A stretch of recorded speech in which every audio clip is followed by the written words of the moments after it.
1 மக்கபேயர் அதிகாரம் 14.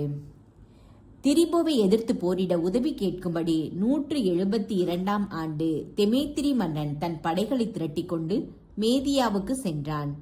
தெமேத்திரி தன் எல்லைக்குள் நுழைந்து விட்டான் என்று பாரசீகம் மேதியா நாடுகளின் மன்னனான அர்சாகு கேள்விப்பட்டு அவனை உயிரோடு பிடித்து தன்னிடம் கொண்டு வருவதற்காக தன் படை தலைவர்களுள் ஒருவனை அனுப்பினான். அவன் சென்று தெமேத்திரியின் படையை முறியடித்து அவனை பிடித்து அர்சாகு அரசனிடம் கூட்டி சென்றான். அரசன் அவனை சிறையில் அடைத்தான். சீமோனின் புகழ்ச்சி. சீமோனுடைய காலம் முழுவதும் யூதா நாடு அமைதியாய் இருந்தது. அவர் தம் இனத்தாரின் நலனையே நாடினார். அவருடைய அதிகாரமும் மாட்சியும் அவர் தம் ஆட்சி காலம் முழுவதும் அவர்களுக்கு மகிழ்ச்சி அளித்தன. யாப்பா நகர் துறைமுகத்தை கைப்பற்றினார். தீவுகளுக்கு செல்லும் வாயிலாக அதை அமைத்தார். இச்செயல் அவரது மாட்சிக்கே மணிமுடி ஆயிற்று. தம் அரசின் எல்லைகளை விரிவுபடுத்தினார். நாட்டை தம் கட்டுப்பாட்டுக்குள் கொண்டு வந்தார். மிக பல போர் கைதிகளை ஒன்று சேர்த்தார். கசாராவையும் பெட்சூரையும் எருசலேம் கோட்டையையும் அடிபணிய செய்தார். கோட்டையிலிருந்து தீட்டுகளை நீக்கி தூய்மைப்படுத்தினார். அவரை எதிர்த்தெழ யாரும் இல்லை. மக்கள் தங்கள் நிலத்தை அமைதியாக பயிரிட்டு வந்தார்கள். நிலம் நல்ல விளைச்சலை தந்தது. சமவெளி மரங்கள் கனி கொடுத்தன. மூப்பர்கள் அனைவரும் தெருக்களில் அமர்ந்தார்கள். நடந்த நல்லவை பற்றி கூடி பேசினார்கள். இளைஞர்கள் பகட்டான போருடைகளை அணிந்தார்கள். சீமோன் உணவுப் பொருள்களை சேகரித்து நகரங்களுக்கு வழங்கினார். பாதுகாப்பான வழிவகைகளை அமைத்து கொடுத்தார். அவரது மாட்சியின் புகழ் உலகின் கடை எல்லை வரை பரவியது. அவரது நாட்டில் அமைதி நிலவியது. இஸ்ரேலில் மகிழ்ச்சி பொங்கி வழிந்தது.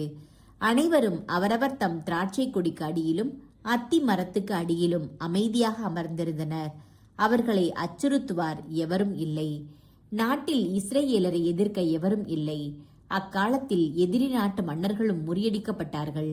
அவர் தம் மக்களுள் நலிந்தோர் அனைவருக்கும் வலுவூட்டினார். திருச்சட்டத்தின் மீது பற்றார்வம் கொண்டிருந்தார். நெறி கெட்டவர்களையும் தீயவர்களையும் அழித்தொழித்தார். அவர் திரு உறைவிடத்தை மாட்சிமைப்படுத்தினார். திரளான கலன்களால் அதை அணி செய்தார். ரோமே ஸ்பார்த்தாவோடு ஒப்பந்தம். யோனத்தான் இறந்தது பற்றி ரோமையர்கள் கேள்விப்பட்டார்கள். ஸ்பார்த்தர்களுக்கு இச்செய்தி எட்டியது. அவர்கள் எல்லாரும் பெரிதும் வருந்தினார்கள். அவருக்கு பதிலாக அவருடைய சகோதரரான சீமோன் தலைமை குருவானார் என்றும் நாட்டையும் அதன் நகரங்களையும் ஆண்டு வந்தார் என்றும் ஸ்பார்த்தர்கள் கேள்வியுற்றார்கள். அவருடைய சகோதரர்களான யூதாவோடும் யோனத்தானோடும் தாங்கள் முன்பு செய்திருந்த நட்புறவையும் ஒப்பந்தத்தையும் புதுப்பிக்கும்படி வெண்கல தகடுகளில் அவருக்கு எழுதி அனுப்பினார்கள். அவை எருசலேமில் சபை முன்னிலையில் படிக்கப்பட்டன. ஸ்பார்த்தர்கள் அனுப்பியிருந்த மடலின் நகல் பின்வருமாறு: தலைமை குருவாகிய சீமோனுக்கும் மூப்பர்களுக்கும் குருக்களுக்கும் மற்ற யூத மக்களாகிய எங்கள் சகோதரர்களுக்கும் பார்த்தாவின் ஆளுநர்களும் நகரத்தாரும் வாழ்த்து கூறி எழுதுவது: எங்கள் மக்களிடம் நீங்கள் அனுப்பிய தூதர்கள் உங்கள் பெருமை புகழ் பற்றி எங்களுக்கு அறிவித்தார்கள். நாங்களும் அவர்களது வருகையினால் மகிழ்ச்சி அடைந்தோம்.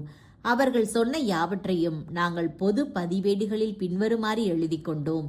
யூதர்களுடைய தூதர்களான அந்தியோக்கின் மகன் நூமேனியும் யாசோன் மகன் அந்தி பாத்தரும் எங்களோடு தங்களுக்குள்ள நட்புறவை புதுப்பித்துக் கொள்ள எங்களிடம் வந்தார்கள். அவர்களை சிறப்புடன் வரவேற்கவும் அவர்கள் கூறிய சொற்களை ஸ்பார்த்தர்கள் தங்கள் நினைவில் வைத்துக் கொள்ளுமாறு பொது ஆவணங்களில் அவற்றை எழுதி வைக்கவும் மக்கள் விருப்பம் கொண்டார்கள். இவற்றின் நகல் ஒன்றை தலைமை குருவாகிய சீமோனுக்கும் அனுப்பியிருந்தார்கள்.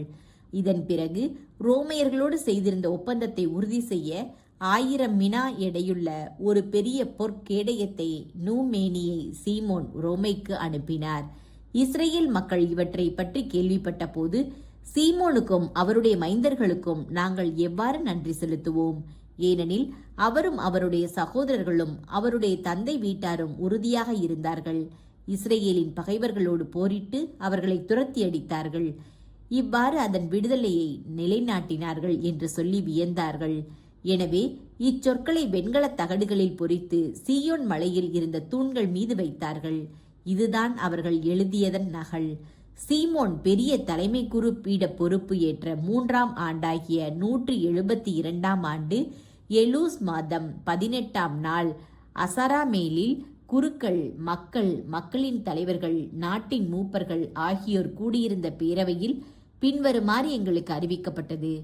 நாட்டில் அடிக்கடி போர் மூண்டதால் யோவாரிபின் வழிமரபில் வந்த குருவான மத்தத்தியாசின் மகன் சீமோன் அவர்களுடைய சகோதரர்களும் தங்கள் உயிரையே பணயம் வைத்தார்கள். தங்கள் திரு உறைவிடத்தையும் திருச்சட்டத்தையும் காப்பதற்காக தங்கள் நாட்டில் பகைவர்களை எதிர்த்தார்கள். இவ்வாறு தங்கள் நாட்டுக்கு சீரிய பெருமை சேர்த்தார்கள். யோனத்தான் தம் இனத்தாரை ஒன்று கூட்டினார்.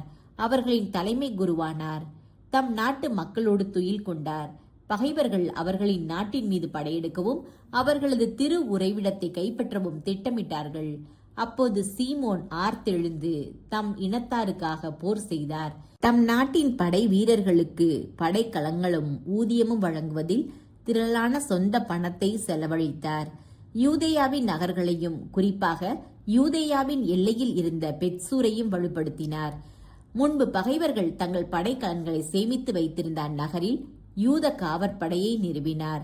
கடலோரத்தில் இருக்கும் யாப்பாவையும் முன்பு பகைவர்கள் கைப்பற்றி இருந்த அசோத்து எல்லையில் உள்ள கசாராவையும் வலுப்படுத்தி அவ்விடங்களிலும் யூதர்களை குடியேற்றினார்.